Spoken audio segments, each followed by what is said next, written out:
Phía trước là Bảo tàng Khoa học và Công nghệ Tứ Xuyên. Hôm nay mình sẽ đi vô bảo tàng để xem trong bảo tàng sẽ trưng bày những món gì ha. Chỗ này khá là rộng. Mình nghĩ 20 tháng 12 rồi, 19 hay 20 tháng 12 mình không nhớ. Thì cuối tháng năm mới thì chỗ này sẽ bắn pháo hoa và người dân sẽ được đốt pháo.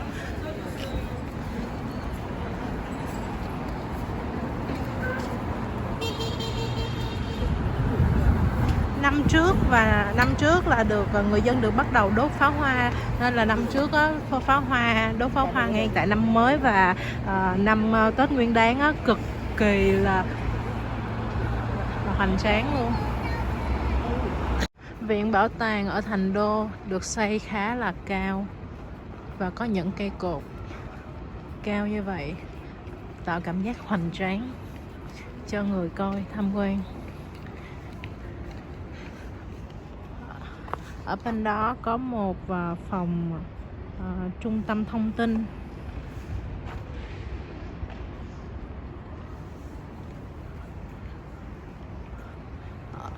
Ở viện bảo tàng cũng có nhà ăn. Không biết đi vô viện bảo tàng có cần mua vé hay không nữa.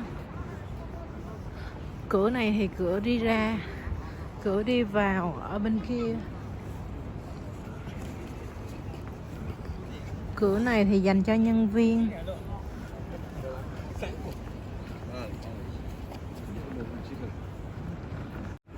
Hình như là cần vé đi vào thì phải mua vé.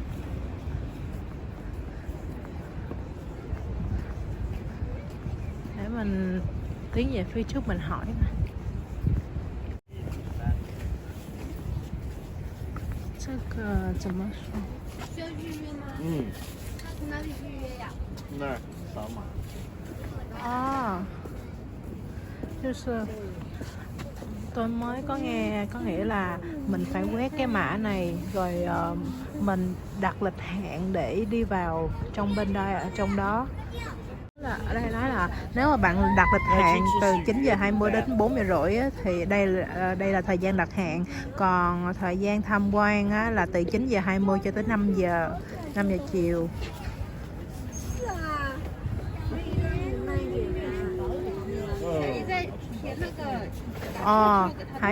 Còn có là không được mang tiền mặt,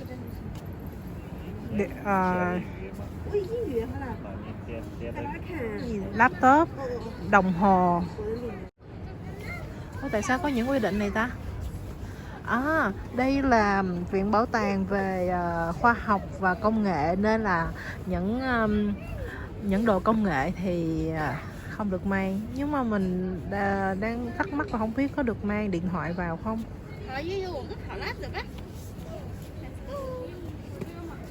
Ê, điện thoại thì được mang. Mới đầu vào mình sẽ thấy sẽ có, vì đây là bảo tàng công nghệ và khoa học nên là sẽ có về máy bay, mô hình của máy bay.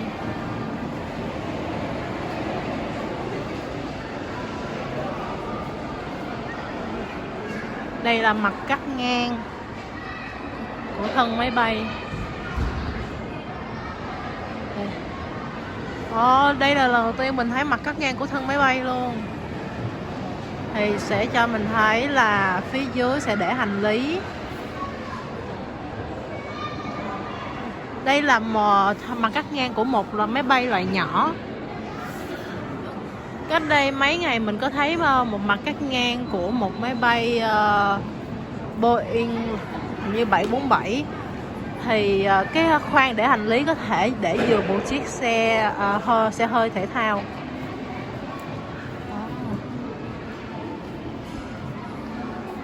Mình nghĩ trong cái viện bảo tàng này sẽ giới thiệu cho mọi người về công nghệ nhiều hơn và về vũ trụ.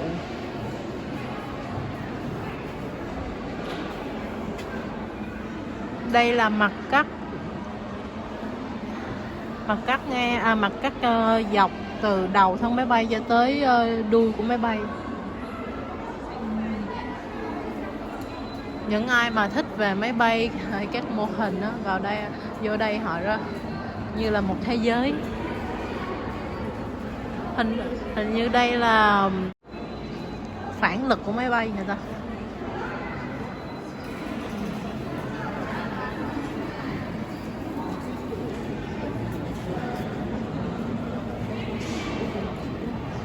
Đây là một máy bay chắc do Trung Quốc chế tạo nè. Sao cái có thể bay lên được trong đây ta? Cái khinh khí cầu.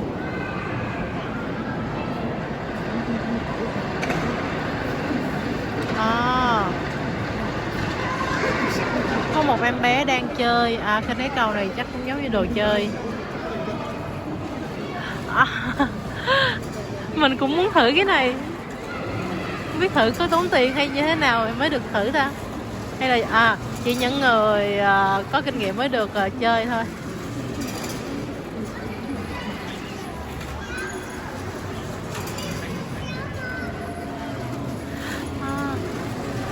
Cái này gọi là xe đạp 360 độ.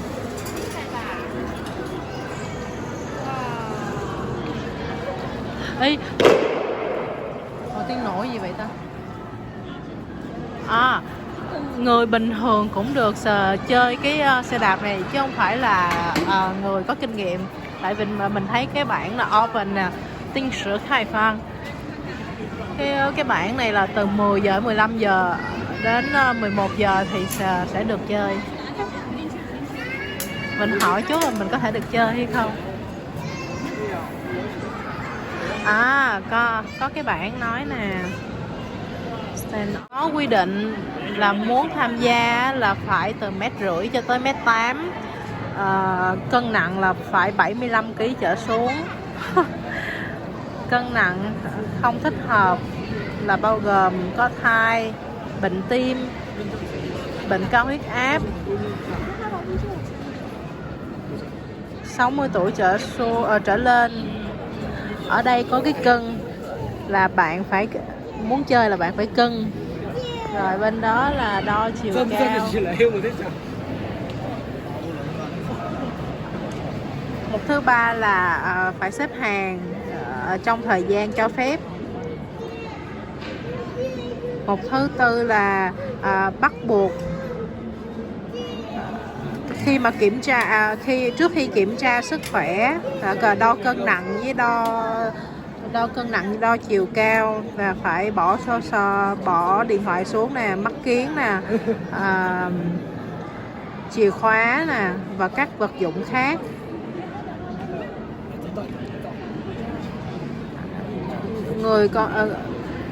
Phụ nữ mà tóc dài là bắt buộc phải cột cao lên. Nói chung là cũng có những quy định mới được chơi. Như vậy nè.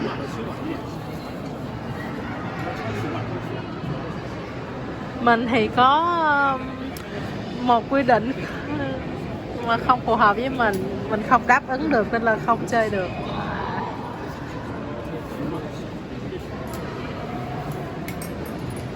Tiếc quá không là được chơi rồi.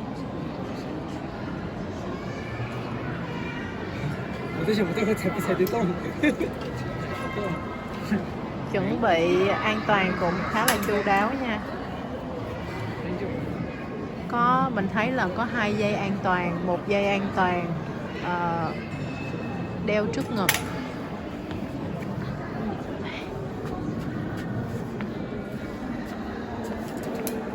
Một dây an toàn là đeo chéo trước ngực nè, một dây còn lại là cũng đeo chéo.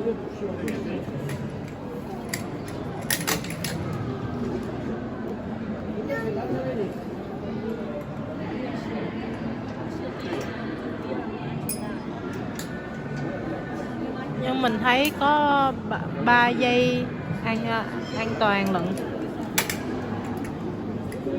3 dây là 2 dây đeo chéo trước ngực và 1 dây đeo quấn ngay hông.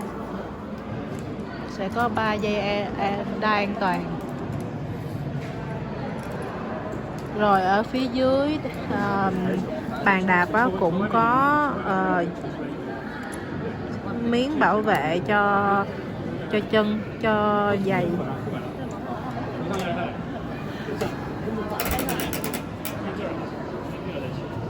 Cũng có đai an toàn mà bằng mũ. Rồi bắt đầu.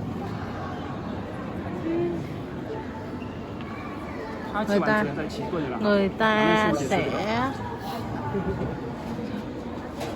ta sẽ ấn vào cái nút đó, cái nút đây nè, để bắt đầu. Cái này là người ta dùng điện để quay.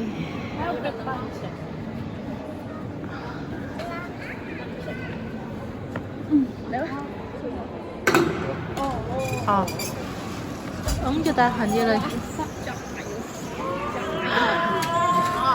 oh my. Dây an toàn của anh này ảnh thắt không kỹ nên là người quản lý họ kêu thắng xe lại để thắt dây an toàn lại. Cái này dây an toàn không chắc chắn là do người chơi họ thắt không kỹ, chứ không phải là cái này nó mất, không có sự an toàn. Tiếc ghê.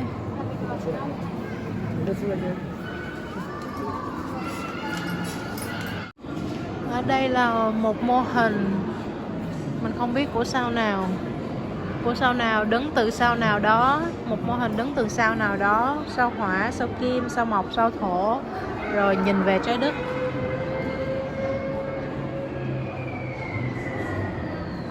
Đây là mặt trăng, vì nó có để nè, Lunar Exploration. Đây là mô phỏng đứng từ mặt trăng nhìn về trái đất.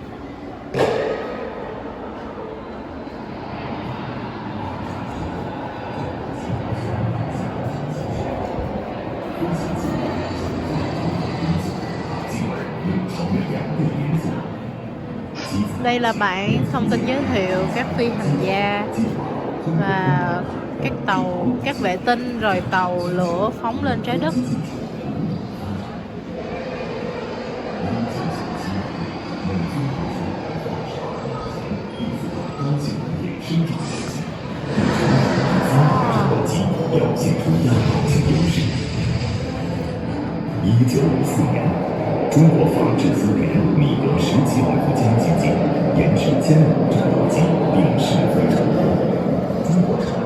Đây là một nơi chiếu hình ảnh 3D giới thiệu về hàng không công nghệ của Trung Quốc. Ở trên tường thì có những mô hình của máy bay.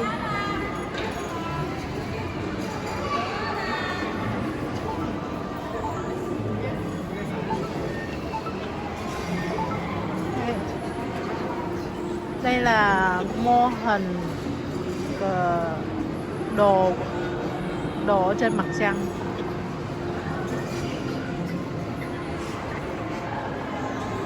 Đồ của tàu vũ trụ chứ. Mình có thể được thử hay sao đó. Ở dưới đây thì có em để mình xem cái này là cái gì, mình chưa hiểu cho lắm.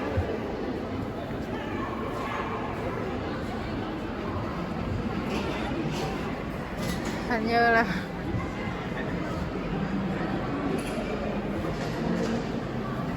đây là trung tâm là trái đất nè, xung quanh là các hành tinh như là mặt trăng, sao kim, sao mộc, sao thủy, sao hỏa. Mình đang đứng ở sao hỏa, sao thổ, sao thiên vương, còn đây là sao hải vương. Có nghĩa là mình đứng ở giữa nè, phải đứng ở giữa mà trái đất nè là xong rồi sẽ có người chụp, có ở cái máy nó sẽ chụp ảnh cho mình. Đứng yên khoảng một chút sẽ cái máy đó chụp ảnh cho mình, thì trên cái máy này sẽ cho biết là mình bao nhiêu ký, rồi xong rồi nó sẽ ghép cái mặt của mình và Nó sẽ ghép cái mặt của mình vào cái bộ đồ du hành vũ trụ này.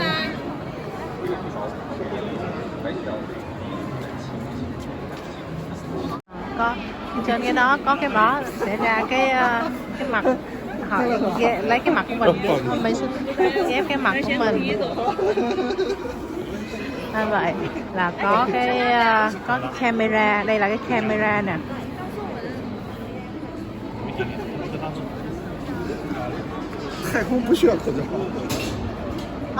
Đây cũng là một nơi để chơi mà chơi theo kiểu ghế trọng lực á, chơi theo kiểu muốn chơi theo kiểu trọng lực á. Nếu mà mình nhìn vô cái này thì giống như là cái ghế này nó sẽ xoay vòng giống như là cái xe đạp và xoay vòng nữa kia, nhưng mà cái đây là cái ghế, còn cái chơi đồ hồi nãy là xe đạp. Đây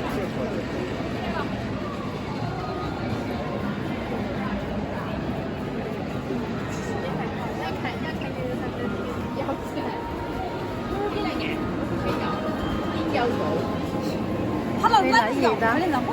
Đây là tên là Rocket Launching. Giống như là mình xoay cái này nè thì cái này nó như thế nào á, mình cũng không hiểu nữa.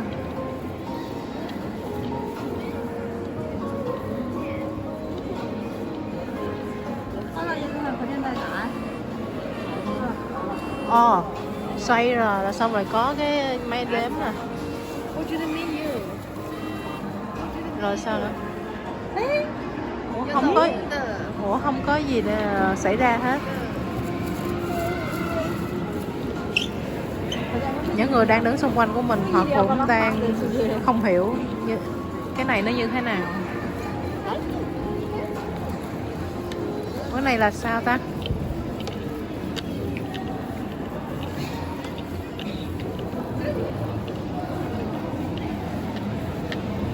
Nếu mà cứ xoay này, khi mà cái cô này đang xoay thì cái này nó đang lên nè, có ý nghĩa là gì ta?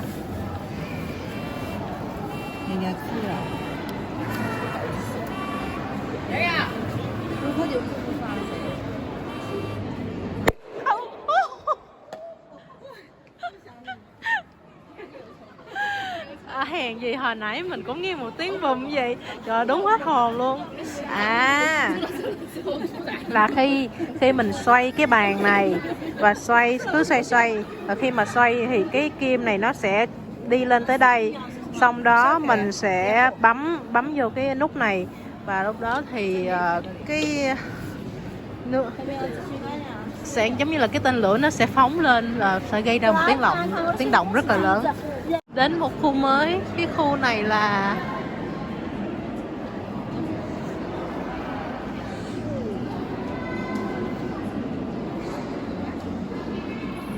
để mình xem cái này là cái gì mình vẫn chưa hiểu.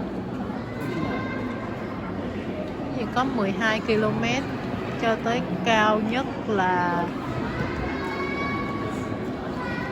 6 tỷ km hả?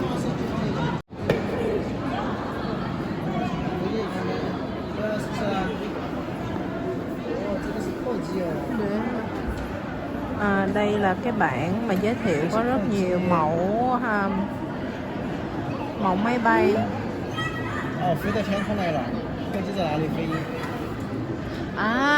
Mọi người thấy nè, đây là trái đất nè.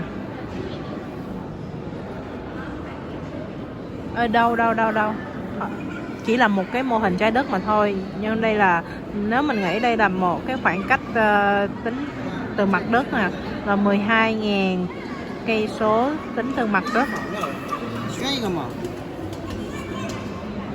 Rồi cái này chọn một cái là US Navy, tàu của Mỹ, rồi xong rồi bé phải bấm vô thì tàu của Mỹ nó sẽ đi ra.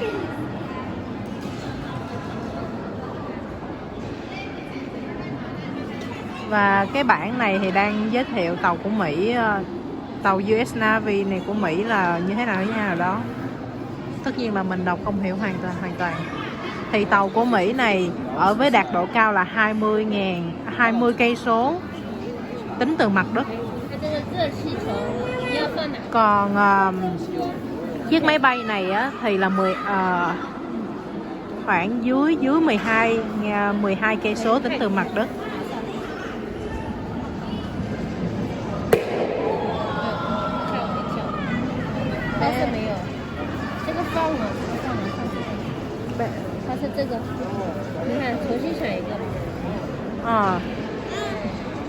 Có thêm một người chọn một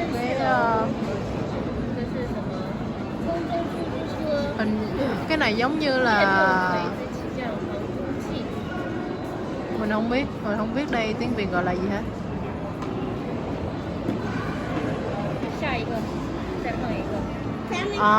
Chỉ được 305 mét thôi. Cái mô hình hồi nãy giống như là camera hành trình nữa. Nên là chỉ bay được cao nhất là 305 mét. Đây là khinh khí cầu. Khinh khí cầu thì bay được cao tới độ cao bao nhiêu? 它就往上升空了，然后空气冷却之后，它的质量就变怎么样？它在哪里？对流层，对不对？1000米。1000 cây số. 滑翔机。1000 它没有动力装置。 Mình nói lộn nữa rồi. 1000 mét. 它是别人牵引的起飞的，从高的地方滑到下面来。 高的地方往下滑，在没有风的情况下， Kế bên mình có một người mẹ đang giải thích cho con của cổ là những máy bay hay những đồ này, những vật này thì sẽ bay được giới hạn độ cao của nó là bao nhiêu. Mình không biết. Đây là trực thăng nè, kế tiếp là trực thăng thì để không biết bay độ cao bao nhiêu.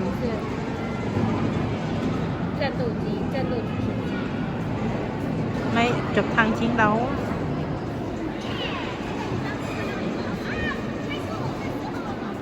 Độ cao của trực thăng chiến đấu là chỉ 6.000 mét. Truy cao tầng á. Truy cao的是哪一个？这个吧。你先发射嘛，你看。Bây giờ mà mình đang tự hỏi độ cao tối đa là bao nhiêu? Máy bay hay là tên lửa bay được tối đa cao nhất là bao nhiêu? Cái máy bay hồi nãy là được 12.000 mét. 你快点，你试试这个吧。这个吧，这个吧。你是说你是说这个不是最高的呢？都可以。这是无人机，这是侦察。 Đây là máy bay không người lái. Mô hình máy bay không người lái được bay với độ cao nhất là